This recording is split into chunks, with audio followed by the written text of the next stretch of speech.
Ayun na, manonood na naman po tayo ng balita. Ito'y galing sa Pinas News Insider. Kailangan malaman natin ito. Big good news. Nag-motion na mga senador Marcoleta at Cayetano. Papalitan na si Lacson at Soto. Pahiya. Dapat lang naman ho kasi palitan eh. Kasi wala namang nangyari sa investigasyon eh. Parang hearing dito, hearing doon eh. Alam mo yung mga, ito lang sarili lang naman opinion to eh. Yung mga 80-80 na mga tao nagsama-sama, nagpanggap silang matatalino na kaya nilang resolbahin yung nangyayaring kaguluhang pagnanakaw. Parang ganon, ano? Ibigay nyo na sa mga matatalinong tao. Alam nyo, matatalino din naman sila eh. Ang problema, ginugulo nila yung investigasyon. Tara na mga kapatid, panoorin na po natin yan. Pinas News Insider, nasa description. I-subscribe nyan dahil naghahatid po yan ng balita patungkol po sa Pilipinas kung mahal. I-play na ho natin, wala nang paligoy-ligoy. Asan na ba? Ayun, play na natin. Ito ang balita ngayon, trending at pinag-uusapan ngayon sa mundo ng social media. Ang di umano'y balitang. Ito ang malaking magandang balita na dapat malaman ng taong bayan na pilit ayaw di umanong ipalabas ng bayarang media sa publiko. Sadyang tunay talaga na hindi mananaig ang kasamaan laban sa kabutihan. Sa wakas, Senado, gumalaw na. Mga senador, naghain di umano ng motion para maibalik agad si Rodante Marcoleta sa pagka-chairman ng Blue Ribbon Committee sa Senado para maituwid na ang direksyon ng investigasyon tungkol sa manumalyang bilyong-bilyong pondo ng flood control scandal na siyang panawagan ng maraming Pilipino saan mang sulok ng mundo. Gaano kaya ito katotoo mga kababayan? Ating alamin. Pero bago ang lahat, kung bago ka pa lamang sa aming channel, please huwag kalimutang mag-like, subscribe at i-click ang notification bell para mas maging updated ka pa lalo sa lahat pa ng bagong video na i-upload namin. At ganito yung mga kapatid, hindi naman sa nag-uutos kami. Kumbaga parang panunuyo na lang namin to't lambing. Halimbawa ho, ito ho cellphone ninyo, ganyan. Ito ho, ulitin ko ho, no, lapit-lapit lang ho ng like, no, gaganunin nyo lang po yan. Napakalaking bagay po kasi sa amin yan. Seryoso po, kasi po, titignan nyo ang aking subscriber, 400K. Dati ang sagana. Hindi ho namin alam kung anong nangyayari kay YouTube. Ginagapang ba kami nung mga taga-kabila or sadyang may problema sa amin? No? Eh, ang dami-dami po ng supporters ng ating, di ba, Pangulong Duterte. At pangkalahatan, isipin mo paano nangyayari, may magic ba? Kaya sa tulong po ng inyong like, naniniwala po kaming gaganda ulit ang aming mga views. Yun lang parang ewan ko kung anong nangyayari, no? Kasi dun sa mga, sila Sir Banat Bay kasi nasa front sila Pero dati ho kasi, kahit po kaming mga, hindi, tuloy na natin.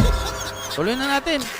Basta salamat po sa mga magla-like. Tuloy na ho natin. eto na nga mga kababayan, hindi po matututulan at lalong hindi po mapapasinungalingan ng gobyernong ngagba ni Marcos Jr. ang katotohanan na napakaraming Pilipino na po ang sobrang nadismaya sa ikinasang investigasyon ng manumalyang flood control projects na ayon sa ilan nating mga kababayan, simula po ng questionableng pagtanggal kay Senator Marcoleta bilang chairman ng Senate Blue Ribbon Committee ay biglaang nagkagulo-gulo na ang direksyon at para umano. Di ba parang nakakagago yung ginawa nila? Ang ganda-ganda ng investigasyon Kahit saan mo tignang anggulo, ang ganda talaga ng investigasyon ni Marcoleta. Tsaka po ni si Cheese, di ba? Bakit biglang nagpalit? Ano to, panggagago sa mga Pilipino?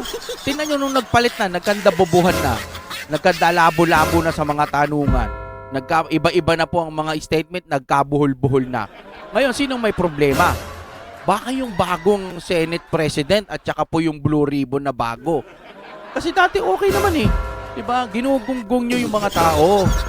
Ibalik nyo yan kay Marcoleta, saka kay Chis Escudero, kaya si Cayetano pwede na rin. Pinagtatakpan nyo Ang tatandaan nyo na dyan, putya, ganyan pa rin kayong mag-isip. Ano ba yan? Para nyo bang sinasamba yung mga taong pinagtatakpan ninyo? Mga king-ina ninyo, gago. Diba, no? Sino ba pinagtatakpan nyo dyan? Taragis ang putya. Alam nyo, kami madadaya ninyo, pwede nyo sabihin na hindi kami nagtatakip, pero sa kaduluduluhan ng inyong puso't isipan, alam nyo, pinagtatakpan nyo iisang tao, dalawang tao.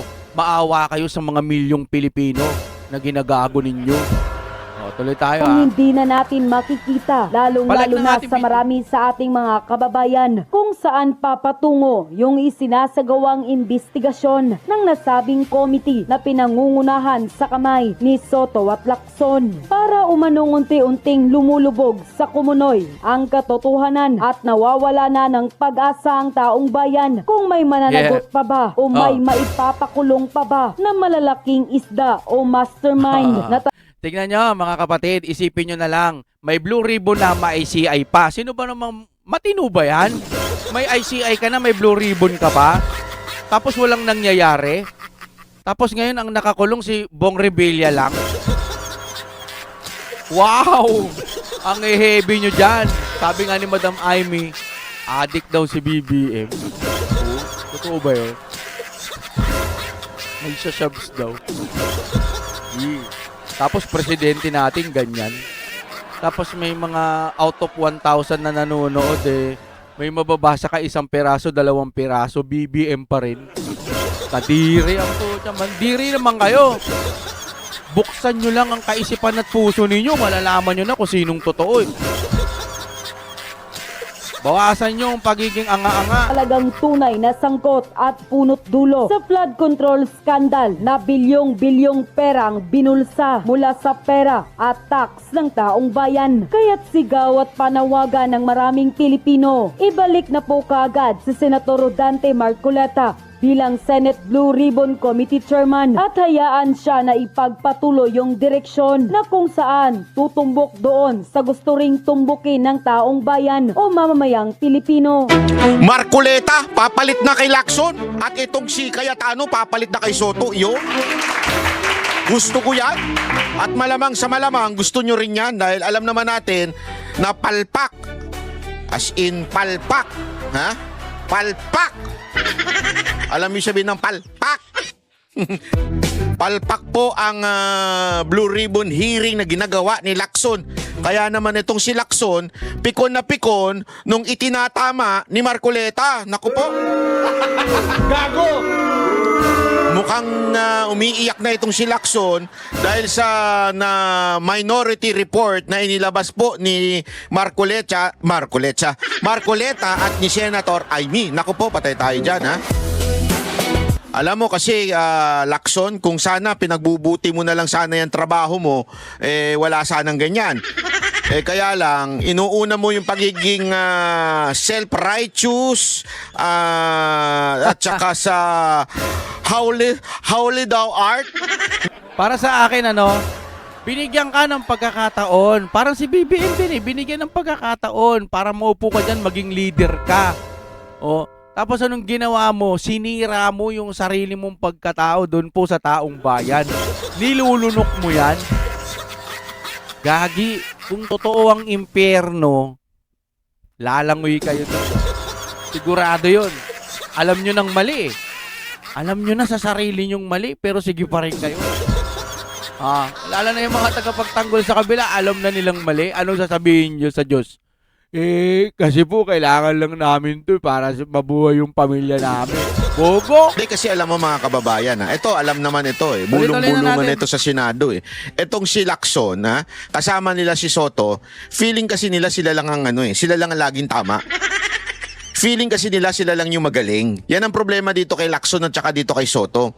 Feeling nila sila lang yung gumagawa ng tama, sila lang yung tuwid, wala nang iba.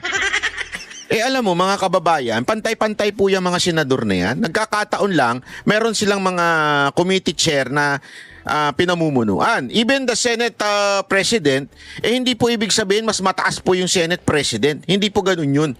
Ang ibig lamang po sabihin nun, siya yung namumuno. Pero in terms of equality, they're the same. In legal matters, they're the same. Nagkakataon lang talaga na kailangan may head to supervise the entire Senate or merong dapat namumuno para magkaroon ng kaayusan. Pero in terms of power, they are all equal. Itong mga senator na ito. Kaya lang, itong si Lacson at saka itong si Soto, feeling kasi nila sila lang yung magaling. Feeling nila sila lang yung magaling, feeling nila sila lang yung tama, feeling nila sila lang yung sumusunod sa batas. the rest, others. Ganun ang tingin nila. Kaya nga itong mga pangyayari dito sa Blue Ribbon Committee na tila talagang, ewan ko ba kung pagliligtas nga ba kay Romualdez o talagang ito ay hinahanap ang katotohanan. Kasi paulit-ulit na sinasabi ni Lacson yan eh. Where the evidence leads us. Ito na nga eh. Where evidence leads us eh. Yun nga kay Diskaya, ayaw ninyong pakinggan. Wherever the evidence leads us. Unang-una nagsalita na nga si Diskaya eh. 'Di ba? Na si Romualdez, pero wherever the evidence leads us, hanggang ngayon wala pa. You are not condemning Romualdez. 'Di ba? Kung talagang you are a righteous person, 'di ba? Kahit sinong tamaan, walang problema dapat. Ganun dapat. Ewan ko kung takot ka o ba, hindi naman ikaw bayot kasi sabi mo, hindi ka bayot. Gago! Pero tila parang takot ka kay Romualdez eh. O kaya naman baka takot ka naman kay BBM. Eh dapat hindi kasi equal branch ang Senate with the executive. Na? Remember, legislative and executive, they are supposedly equal branch. Di ba? Ibig sabihin, equal power dapat yan. Eh bakit para kang takot dito kay BBM? I mean, puna ka ng puna that there is, ikaw pa nga ang nagsabi na pinaka malalang budget noong panahon na 2025. Malalang budget noong 2025 na pinirmahan ni BBM. Ba't di mo makundina si BBM? Eh para kayong mga ihindot na mga kakampuit eh. Ikulong na yan. Mga kulangot, ikulong na yan. Yan ang lagi sila sinasabi. Pero hindi nila makundina si Marcos. Di ba? Diyan ka magtataka eh. Eh alam nyo na ang pumirma doon sa pinaka-corrupt na budget, walang iba kung hindi si Marcos. I mean, kung yan ang pinaka-corrupt na budget at pinirmahan ni Marcos, anong tawag mo kay Marcos? Pinakatanga. Gago! Logic says simple lang eh. Pag pinaka-corrupt na budget yan at sinang-ayunan mo yan, ano tawag sa'yo? Don't tell me, wala, tatanga-tanga lang niya kaya napirmahan niya, ganun? Eh, nagpunta nga siya dun sa Middle East, pinagmamalaki niya na binabasa ko ang 4,000 pages. Gago! Di ba? Tinatarantado yung mga Pilipino, yung problema, kayo lang ang tarantado. Kaming mga Pilipino, kaming mamamayang Pilipino, gising na kami. Ito mga kakampuit nito, kaya hindi umaangat yung mga kandidato nila eh. Magsama-sama pa sila. Oh, sila Pinklawan, Dilawan, makakaliwa, makakatae. Hindi kayo umaangat eh. Alam nyo kung bakit? Kasi alam ng Pilipino yung tunay na nangyayari. Alam ng Pilipino na we have the worst budget, the worst government, and yet you cannot condemn Marcos. Anak kayo ng wewe. Gago! Di ba ho? Dahil bakit? Eh kasi baka si BP Sara ang pumalit. Gago! Yan ang pinaka irritating na dahilan or logic ng mga kakampuet. Ito mga salot sa lipunan. Alam mo, eto tandaan nyo ito, makinig kayo mga animal, kayo mga putang ina nyo. Ha? Kayong mga kakampuet, kayong mga teroristang makakaliwa, kayo ang salot. Hindi yung mga magnanakaw sa corrupt sa Pilipinas. Alam nyo kung bakit? You are fucking tolerating it.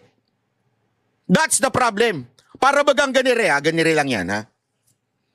Yung kriminal, ginagahasa yung isang tao. Halimbawa, ikaw na may kakayanan na pigilan yun, nanood ka lang. Bakit? Ayaw mo kasing pigilan, baka madamay ka o di kaya naman pag pinigilan ko yun, yung kalaban ko naman ang makikinabang. So hayaan ko na lang. Kayo ang tunay na salot. Kasi yung kriminal na talaga yan eh. Diba? Yung mga punyetang corrupt na mga congressman, corrupt na talaga yan. Sa kasaysayan, yung dugo nila, yung kaloob-looban nila, kaya yumaman niya mga yan. Napanood ko nga doon sa isang video, walang natural rich politician. Lahat yan ang galing sa ill-gotten wealth. Ibig sabihin, hindi may paliwanag na yaman. May napapanood ako isang video na isang dating, although ito ay reporter galing sa Rappler. Tapos, naghiwalay na siya, nag-podcast, nag-video na siya ng sarili niya. Nakatira to sa Amerika eh. Tapos may ini-interview siya, nire-reveal yung bahay ni Romualdez. Yung yaman ni Romualdez, saan ba nakuha yung yaman ni Romualdez? In-interview niya yung abogado na nakakaalam ng mga ganung bagay at sinabi nga niya, walang politiko sa Pilipinas na mayaman per se. Ibig sabihin, pinanganak sila ng mayaman. Hindi, kaya yumaman yan dahil nagnakaw yung mga putang inang yan. That's the truth. Sorry ha, kung nagmumura ako ngayon. Pero kasi katotohanan that's the truth Ninanakawan tayo. Ha? Mga kababayan, ninanakawan ng bawat isa sa atin. Tapos, pinanunood lang natin. Bakit? Kasi ayokong mahuli sila. Pag nahuli sila, magkakaroon ng yung kalaban ko makikinabang. So, papanoorin ko na lang sila. Dahil makikinabang yung kalaban ko pag sinumbong ko sila o pagka pinangalanan ko sila. So, anong tawag sa inyo? Kayo ang pinakakurap, mga animal kayo. Dahil pinababayaan ninyo. Ayaw ninyong pangalanan na tumbukin kung sino talaga. Puro kayo, kulang no yan. Mga kulangot. Yung mga Gen Z naman nakikisali. Na high blood ako Ang dami kong nakaping na inom Kasi yung mga Gen Z nakikisali, kulang na yan. Sino nga ikukulong? VP Sara Duterte. Ang inang niya, hindi nga siya presidente. Hindi naman siya ang pumirma, pero siya pinakukulong nyo. Bakit? Bakit? Alam mo kung bakit, mga kababayan? Lalampasuhin niya kasi si Leni Robredo at lalampasuhin niya yung Ontiveros nyo. Kaya gusto ninyong matanggal sa posisyon at ma-disqualify. Yan ang katotohanan. Mamatay kayo dyan dahil alam nyo namang hindi talaga makakaporma yung mga bata ninyo. Kayong Gen Z. Mga pinklawan. Sana kung pink ang mga utong nyo. Ay, sorry. Sorry naman. Peace. Sorry naman. Kasi nagpapatugtog ako kanina nung yung hip-hop na may word na kaya tuloy ayoko na. Sorry. Doon na tayo sa Banat by 360. Doon mabait ako doon. Hindi, totoo naman ito mga Gen Z, pinklawan ng pinklawan. Gusto nila si Leni Robredo, hindi naman nila alam nangyayari. Hindi, may nakausap akong Gen Z. Totoo to. Tinanong ko, ito mga tanungan ko sa kanila. Makinig kayo mabuti. Tinanong ko sa kanila. Sabi ko, kayo, gusto nyo ba si Duterte? O si Marcos? Sabi, hindi. Gusto namin si Leni Robredo. Oh, okay. Sabi ko, sige, ganito. Si Marcos gusto nyo? Ay, hindi. Ayaw namin yan. Hindi namin gusto yan. Sabi nung isang pinglawan. Bakit tayo nyo si Duterte? Tinanong ko, ba't tayo nyo si Duterte? Kasi merong siyang pinabasa sa akin yung tinuturo daw sa eskwelahan. Sa eskwelahan niya, tinuturo to Ang gulo daw magsalita ni PRRD. Yung interview niya during the pandemic. Sabi ko, okay. Aside from magulo siya magsalita, ano pa? Mamamatay tao siya sino pinatay niya? Tinanong ko talaga sino ba pinatay ni Duterte? Basta yung mga adik, mga ganyan. Tsaka yung mga nadadamay yung mga bata. Sabi ko, nadadamay yung mga bata? Sino ba yung mga bata na yun? Matitinong bata ba yun? Hindi. Pero nadadamay sila. Sabi ko, alam niyo ba kung paano nagkakaroon ng kalakaran ng droga sa Pilipinas? Mga Gen Z ito mga 18, 17, 19. Sabi nila, hindi. Sabi ko, alam niyo ba yung runner? Ano yung runner? Alam niyo ba yung pusher? Alam namin yan. Drug lord? Alam namin yan. Protector? Ano yung protector? So wala pala kayo alam sa kalakaran na nangyayari sa Pilipinas. Sabi, paliwanag mo nga. Sabi ko, paliwanag daw sabi ko, paliwanag. Sige, papaliwanag ko. Ganito yan. May drug lord. Yan yung pinaka nasa ibabaw. Yan ang talagang pinaka-pinuno ng nagbebenta ng droga. Tapos meron siyang mga pusher. Okay? So yung mga pusher niya na nasa baba, yung may mga hawak-hawak, yung pusher meron sila mga protector. Sino yung mga protector? Minsan pulis yun. Okay? Hindi naman lagi Minsan pulis yun o di kaya any uniform personnel. Ibig sabihin yung mga may authority, in authority. Okay. Yung pala yung mga protector. At yung mga runner, yung mga bata. Bakit mga bata? Sabi niya, bakit mga bata? Sabi ko, Tanga ka kasi. Bata, kasi nga, yung mga bata na yon, absuelto sila pag nahuli sila. Ano yung sabihin na runner? Iaabot ka na, halimbawa, aabot sa'yo itong tubig. May bumili sa'yo. Abot mo itong tubig na ito doon sa kabilang unit. Siyempre, sino na yung nasa public? Yung runner. Pag abot niya ngayon doon, may kita yon, bata na yon. Magkano lang bibigayan doon? 200, 100. Totoo, walang biro to. Sa shabu. Meron ako kasing kilalang dating ganyan eh. Na nahuli na eh. Oh. Tapos, sabi niya, ganun ba? Bakit bata? Sabi niya. Kasi nga, absuelto sila. Pag nahuli sila, kukunin na sila, tapos DSWD na. Wala namang sapat na juvenile tayo sa Pilipinas. Makakalaya di sila. Ganun pala yun. Sabi ko, hindi nyo alam? Hindi. Ngayon, nung dumating si Duterte, sinabi niya, papatayin ko kayo. So, ang daming sumuko. Pati yung mga bata, nakita nyo yun, di ba? Sabi niya, oo, nakita namin yung mga sumuko. Yung mga sumuko na yan, ituturo nila kayo kung sino yung protector nila. Sino ba protector nila? Mga polis. So, ituturo nila yun. Sabi ko, pagtuturo nila yun, di ba? Anong gagawin ng polis? Uunahan na nila. Bago pa sila maituro nitong mga runner nila, uunahan na nila, papatayin na nila. Ngayon, tanong. Sige nga. Tanong ko lang sa inyo. Sino ang pumatay? Si Duterte yung mga pusher na pulis o yung mga protector na pulis, or not pusher, mga protector na pulis. Yung mga protector na pulis. Ba't sinisisi nyo si Duterte? Kasi tinotolerate niya. Tinotolerate niya? Bakit si Kian? Yung mga pulis doon. Pakulong Pinalaya ba ni Duterte? Inimpluwensya niya ba yung korte? Remember, nasimulang makasuhan to nung panahon ni Duterte na inimpluwensya ba niya? Alam niyo ba kung ilang pulis ang nakulong dahil sa ganyang kagaguhan, mga ninja cops? Tapos pinakita ko yung video na pinagagalitan niya yung mga ninja ka. Ganun pala yun, sabi ko. Hindi mo alam, pero Lenny Robredo ka. Kasi sabi sa school Ganyan yung po sila katanga. Anong ibig ko lamang po sabihin nito mga kababayan? Hindi ko rin alam. Ba't tayo napunta dito sa usapan nito? Hindi, ang ibig ko lang sabihin nito, ganyan po kasi ang nangyayari sa bayan natin. Marami mga nalolokong kabataan na Gen Z, hindi nila alam ito. Basta lang sila nakikisali doon sa ikulong na yan, mga kulangot. Hindi pinapaliwanag sa kanila. Ngayon nga, hindi nga nila alam kung bakit dapat ang mawala sa pwesto ay yung mastermind. Hindi yung kung sino-sino ituturo. Ngayon, everything points to Romualdez according to the Minority Report. At yun din naman ang sinasabi nung ilan, except tong si Bernardo. Si Bernardo ang sumalo at nagturo ng iba. The rest, may link kay Romualdez. Sino? Diskaya, si Gutesa. Pero ano ginawa ni Lacson? Nga. Ngayon nga, meron pa siyang pasumpi-sumpi na. Sumpi na mo mukha mo, ba't di mo sumpi na si Gutesa? Si Gutesa. Diba?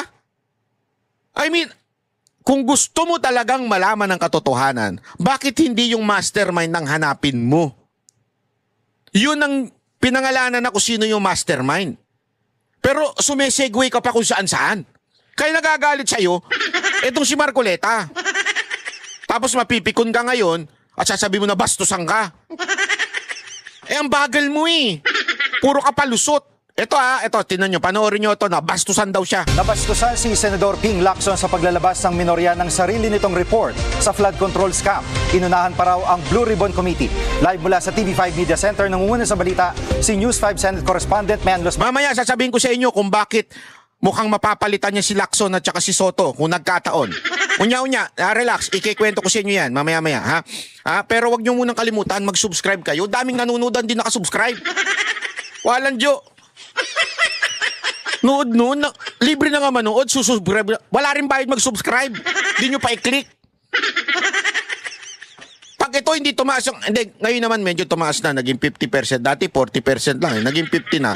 Pag yan hindi nag-70, ayoko na Subscribe lang, dali-dali na, kiklik nyo lang Alam ko naman, alam mo, 70% na nanonood sa YouTube channel natin, nasa cellphone, wala sa TV. Sa cellphone ang dadali mag-subscribe ganun nyo, isang pindot nyo lang. Pinagagalitan yung mga nanonood Siyempre.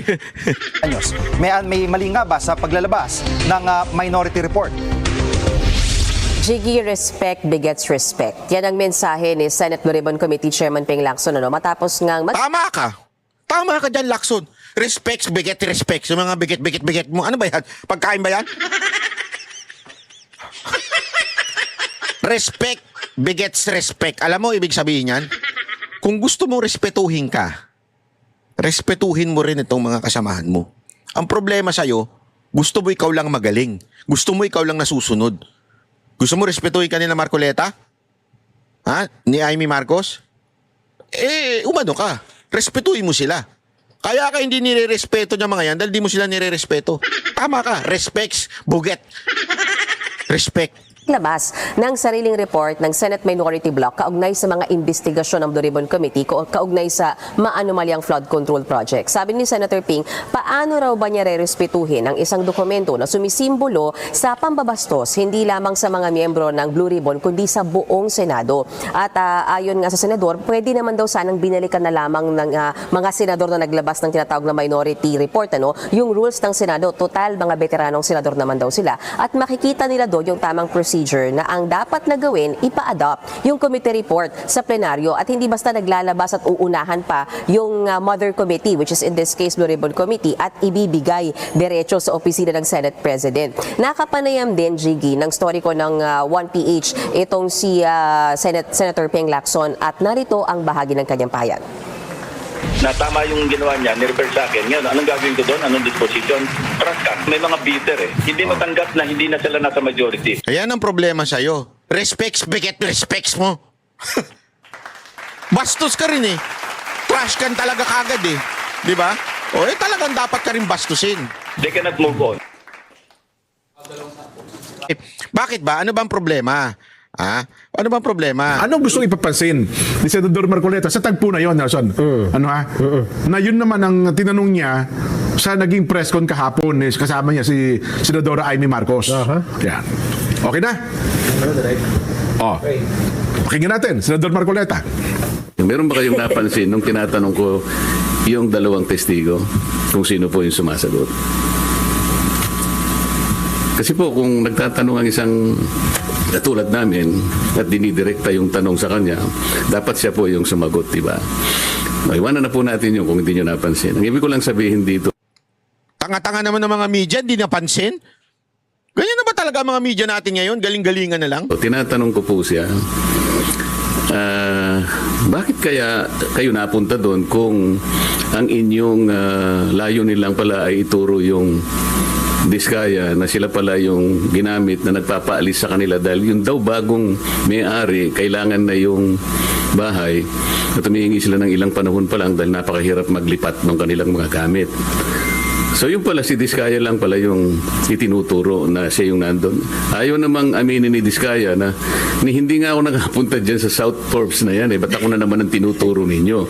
Pwede ko po bang malaman, kayo po nagtuturo kayo, nakatakip ang mukha nyo. Ako po na tinuturo nyo, wala bang karapatan na makita ko man lang ang mukha nyo. Ayaw po, hindi rin pinaalis yung mga maskara. Pero ang isa pong importante doon na dapat napansin nyo, yung sinabi nilang address, 30 Tamarind Street.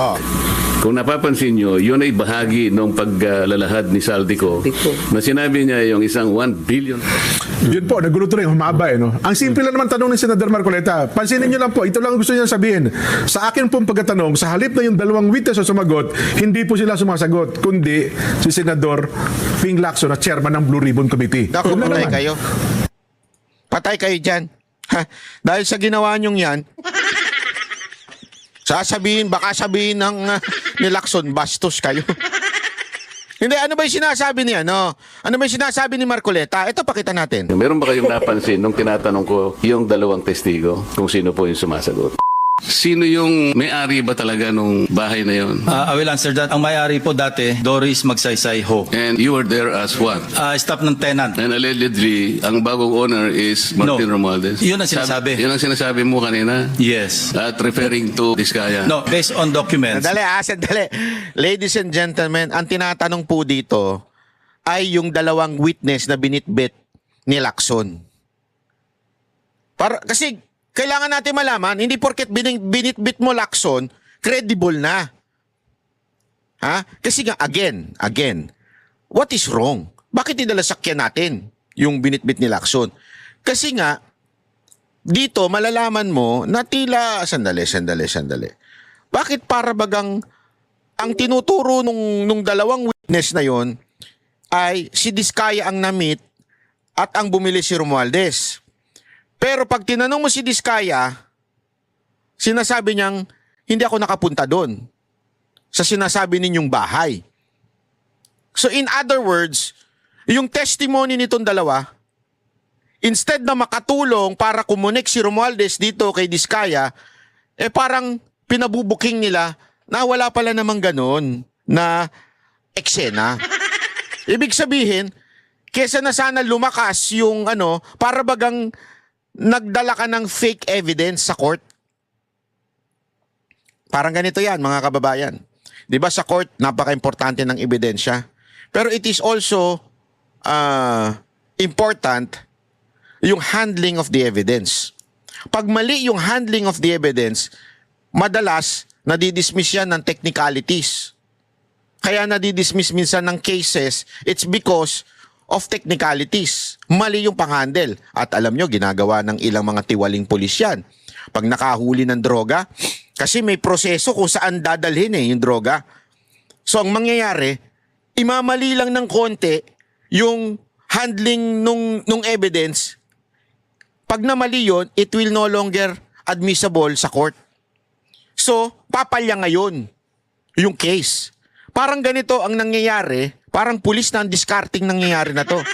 Na nagbitbit ng dalawang ebidensya, which is the witness, the two witness, but on this witness, sablay yung kanilang pag-handle ng evidence, which is, sabi nila, nakita daw nila si Diskaya at siya ang nakikipag-deal, siya ang construction noong time na ginagawa yung supposedly biniling bahay. Dininay ni Diskaya. So therefore, hindi totoo yung sinasabi nitong dalawa. Therefore, walang kinaugnayan si Romualdez. Tama, mali. Kung tanga ka, iisipin mo, okay tong witness. Pero kung matalino ka, mabubuking mo. How would you know kung mabubuking mo yung witness? Number 1, bakit nga ba nakakover? Number 2, tinatanong. Iniimbestigahan, tinatanong ni Marcoleta, sino sumasagot? Si Lacson, hindi ba alam nila yon? Hindi ba nila alam yung sagot? Bakit ikaw ang sumasagot, Lacson? Booking na booking dito Ulitin natin Pero yung napansin, nung tinatanong ko yung dalawang testigo, kung sino po yung sumasagot. Sino yung may-ari ba talaga nung bahay na yon? I will answer that. Ang may-ari po dati, Doris Magsaysay Ho. And you were there as what? Staff ng 10. Stop ito Alam nila, kilala nila kung sino may-ari. Bakit ikaw ang sumasagot? Baka magkamali? Baka magkamali ng bitaw ng pangalan?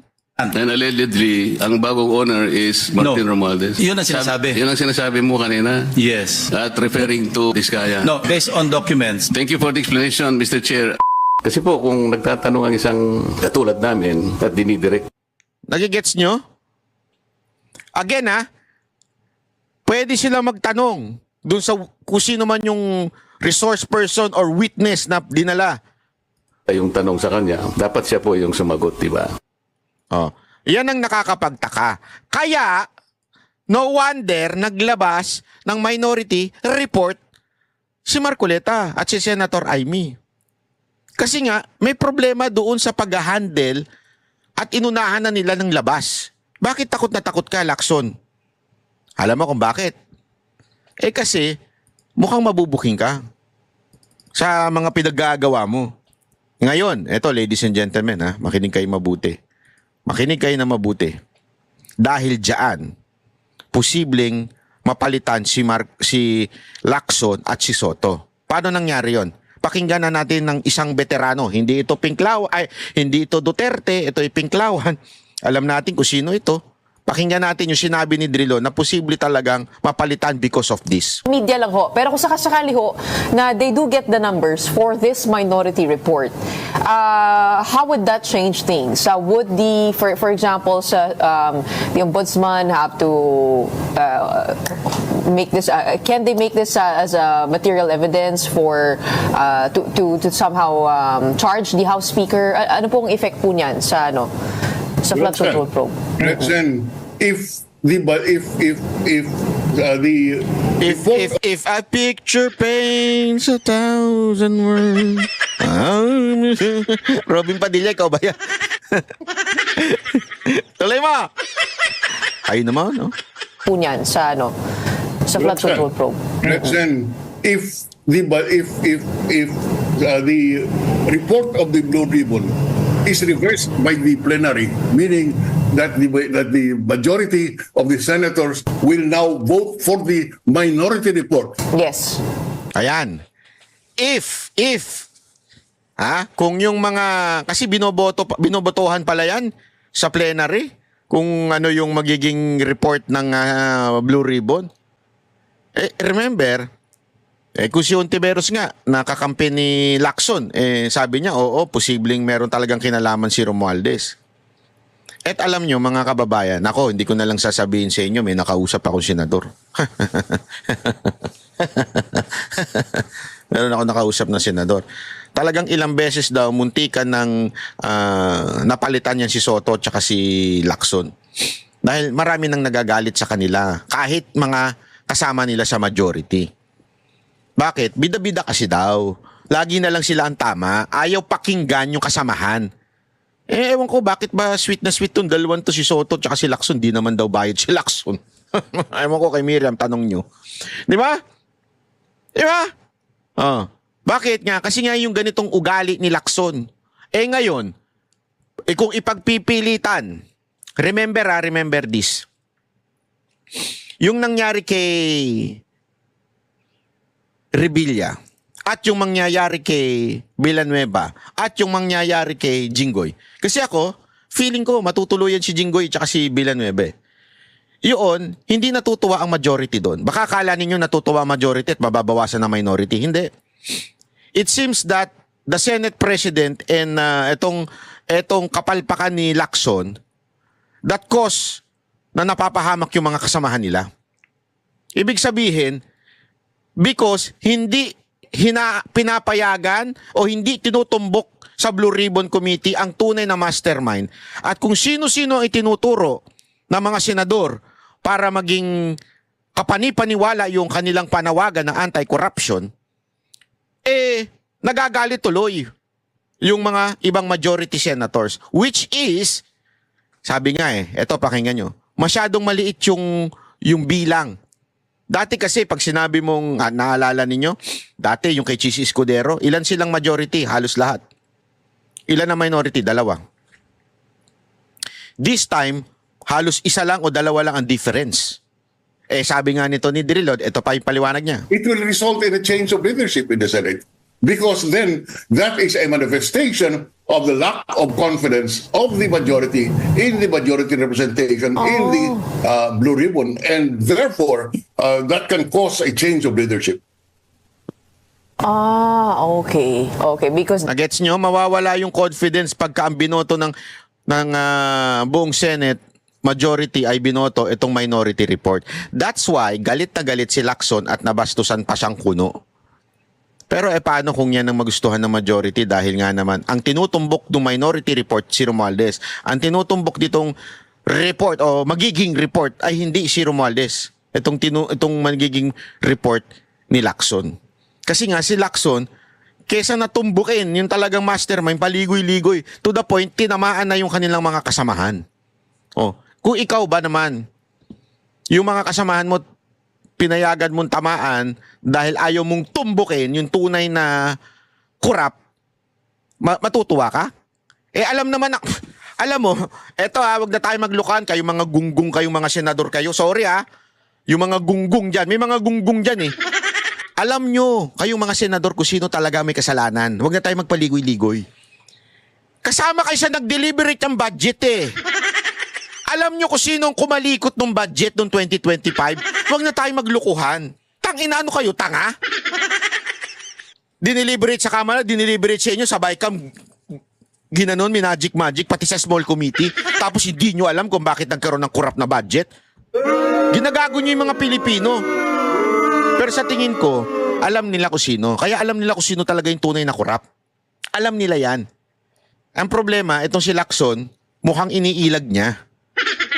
Kaya nadamay na ngayon yung mga ibang senador. They have the numbers for this report. Obviously, they have the numbers to reverse what, Senator Lacson and his colleagues in the majority writes in the committee report. If that is in effect reversed in plenary by a majority of the senators, then it is a clear indication of loss of confidence, and therefore the reorganization of the Senate becomes a consequence. And so do you think that's the real thing that's happening behind this report? That there's a crisis of sorts, that a tug of war in the Senate leadership? You know, that's a conclusion challenge. that I don't want to get into. But what I can tell you is that the majority in the Senate is very thin. Manipis po. Ilan ba yan? What you need in the Senate is at least 13 votes to have the majority. Right now, I think it's 15-9, if I'm not mistaken. And therefore, the hold of the Senate majority is very tenuous. It can change. That is why there is so much instability there. You keep on hearing about coup d'etats in the Senate because the majority's number is tenuous. I can imagine. I mean, let's call a spade a spade. A member of the majority is Senator Pia Cayetano. Senator Alan Peter Cayetano is in the minority. Suppose Senator Cayetano aspires to become Senate President. What do you think will be the vote of Pia? Do you think he will vote against the brother? Of course not. So that probably demonstrates what I am saying, that the manifest po yung mayorya, the majority is very tenuous. That is why So malinaw na malinaw mga kababayan. That's why the title of this video is mukhang mapapalitan. Kasi booking na booking po eh. Alam mo yung ginawa ni Lacson na pagbitbit ng dalawang witness? Naku po, patay tayo dyan. Kesa na umangat yung kanyang tiwala ng mga kasamahan niya sa kanya, lumubog. Siyang sumasagot eh, siyang sumasalag. Kaya siya galit na galit at pikon na pikon dito kay Marcoleta at kay Amy kasi nga, binuking siya. Laman ng balita to ngayon eh. Binuking siya. Sa social media, trending na trending yung pagsagot ni Lacson eh. Itong video na to, trending na trending to. Meron ba kayong napansin nung tinatanong ko? Yan, trending na trending yan sa social media. Halatang halata, Lacson, alam mo halatang halata ka na. Kung ako sa'yo, bumitaw ka na lang. Tulad ng ginawa mo na dating kaartihan mo, kadramahan mo, na bumabitaw-bitaw ka pa. Pag tuloy mo na, iinarti ka pa eh. Dami mong alam eh. Tuloy ka, ibigay mo na lang kay Marcoleta para tapos na usapan. Bakit tayo niyo ibigay kay Marcoleta na matumbok na natin kung sino talaga may kasalanan? Hanggang si Lacson ang nakaupo diyan sa Blue Ribbon, hinding-hindi matutumbok ang tunay na mastermind ng flood control scandal.